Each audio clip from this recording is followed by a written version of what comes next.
that I've stayed away from because people have asked this whole time, what are some memories you have of summer? And I've stayed away from that topic. I even asked, the news the other night to stay away from it for exactly the reason I'm telling you now. Because most of the ones I have of summer, or the rest, are all kind of sad.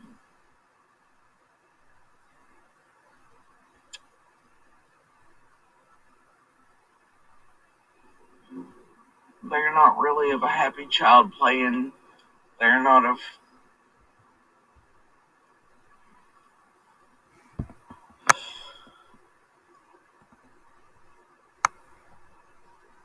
They're uncomfortable moments, painful things, sad things.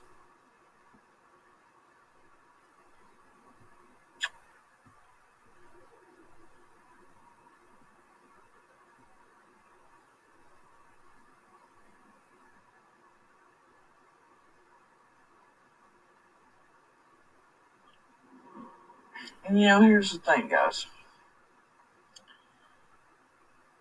And this all ties back into the piece YouTube has been after so hotly that they're willing to do half of what they're doing.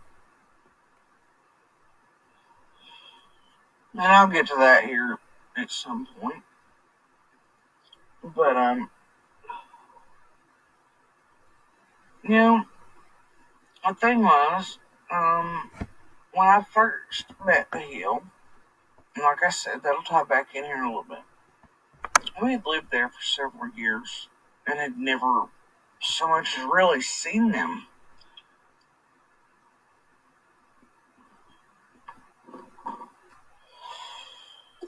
And but the first time I met Candace was after an incident, like I said, we'll get back to, which is now part of what we're trying to all figure out. But anyway, she was on a dirt bike with the next youngest, and I'm not gonna call names other than Summers. And diaper full on that one, hanging off, old as the hills. And his little sippy cup, it's full of liquor. I know that because of, announced it like it's something to be prideful about. He wants something to drink. She told him no, we couldn't have that because it had her liquor in it. Hello, new neighbor, right?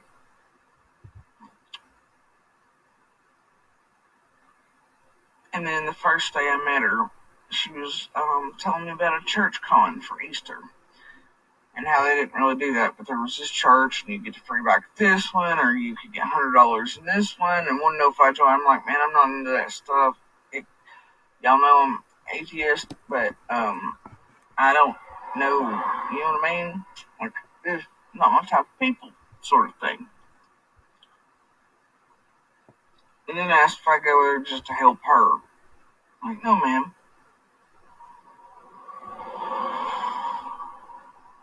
Anyway, what I didn't realize, nor did any of the rest of the neighbors who knew them closely, was that she was pregnant that whole time. And I have the messages to prove when we all found out Summer existed, which was after she was born. Because in the middle of a snowstorm, here they come in February with a car seat and had to park at the end of the lane at Ben Hill and walked in with Summer because you couldn't get into the road.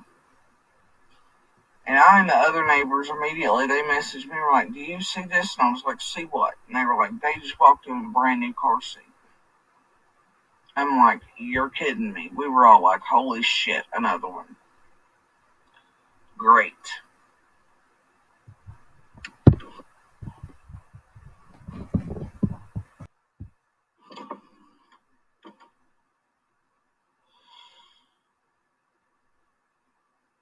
And then when I first got to meet Summer. She was rigid.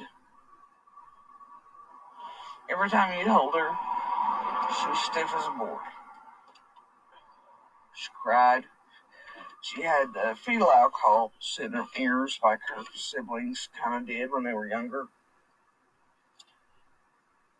And obviously the whole time I had watched,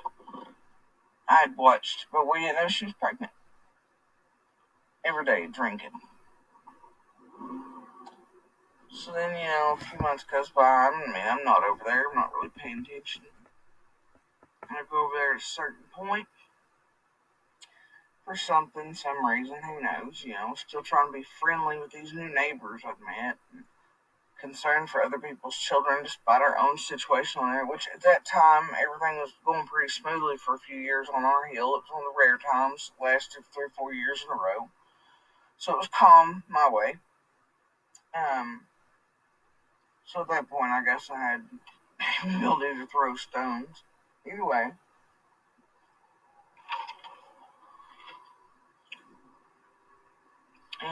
their well water was straight sulfur, bad. To where when you turned it on, and that's nobody's fault in there.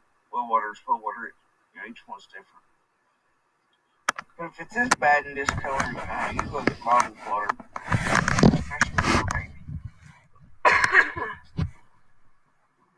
And I was standing there watching as it wasn't formula, but a little bit of milk, mostly water, and oatmeal. For one that was not even, a few weeks old, like a month or two.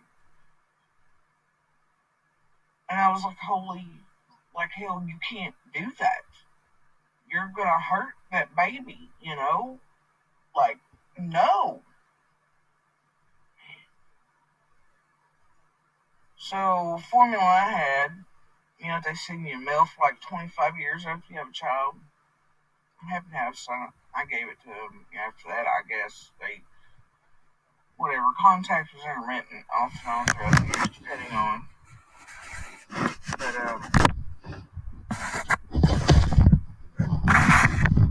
there's also a reason my kids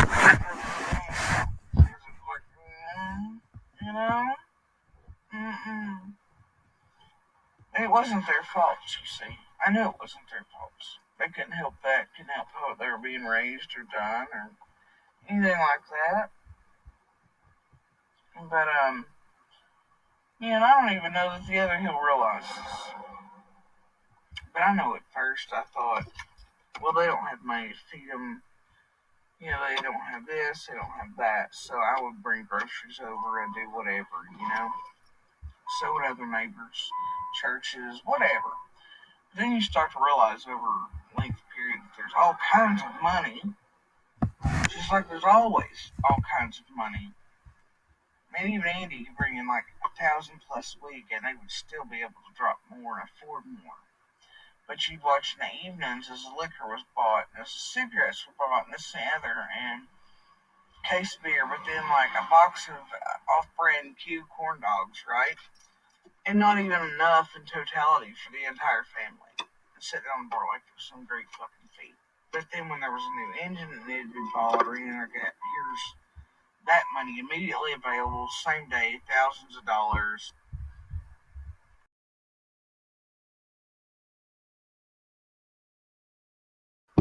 Comes this BS phone call in, like you just had all of your kids taken by DCS, and then here you are weaponizing that crap for children have never missed a meal in their lives. I have taken care of them even in my own chaos. They have never missed clothing, Christmas, birthdays. Everything was celebrated. Unlike over there on that hill where they were told that, oh, well, because of our religion we don't, but you go to every damn church gathering up shit that you can. And then selling it online every year. And those kids are left with nothing again.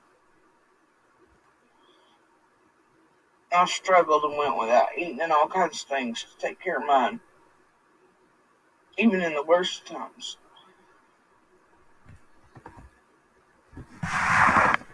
And here's the kicker for me.